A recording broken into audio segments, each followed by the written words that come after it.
Hello student,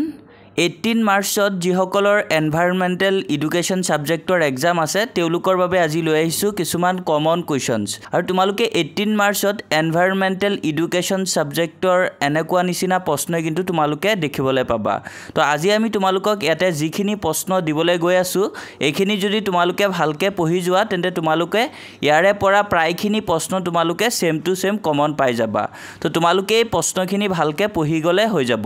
আৰু ছাত্ৰ-ছাত্ৰীসকল তোমালোকে HS ফাৰ্স্ট ইয়াৰ পাস কৰাৰ পিছতে তোমালোকে 12 লে উত্তীৰ্ণ হ'বা আৰু তেতিয়া কিন্তু তোমালোকে ফাইনেল এক্সামৰ কাৰণে প্ৰিপাৰেচন চলাব লাগিব তেতিয়া তোমালোকক IH টেগ আসামে প্ৰথমৰ পৰা শেষলৈকে তোমালোকক হেল্প কৰি যাব তো তাৰ কাৰণে তোমালোকে আমাৰ চেনেলটো সাবস্ক্ৰাইব কৰি ৰাখিবা যাতে তোমালোকৰ কাৰণে আমি যিকোনো আপডেট দিয়াৰ লগে লগে যিকোনো ভিডিও দিয়াৰ লগে লগে তোমালোকে নটিফিকেশন পাই যোৱা তো এতিয়া তোমালোকে এনভাইৰনমেন্টেল এডুকেশ্যনৰ যিখিনি প্ৰশ্ন ইয়াতে আমি দিছো এইখিনি তোমালোকে ভালকে চাই যোৱা আমি লাইন বাই লাইন ইয়াতে প্ৰশ্নখিনি পঢ়ি না যাও তোমালোকে ভালকে চাই গলেই হল আৰু যদি কিবা ডাউট থাকে তেন্তে ইমিডিয়েটলি তোমালোকে কমেন্টছত সুধিব পাৰা তো এতিয়া তোমালোকে প্ৰশ্নখিনি ভালকে চাই যোৱা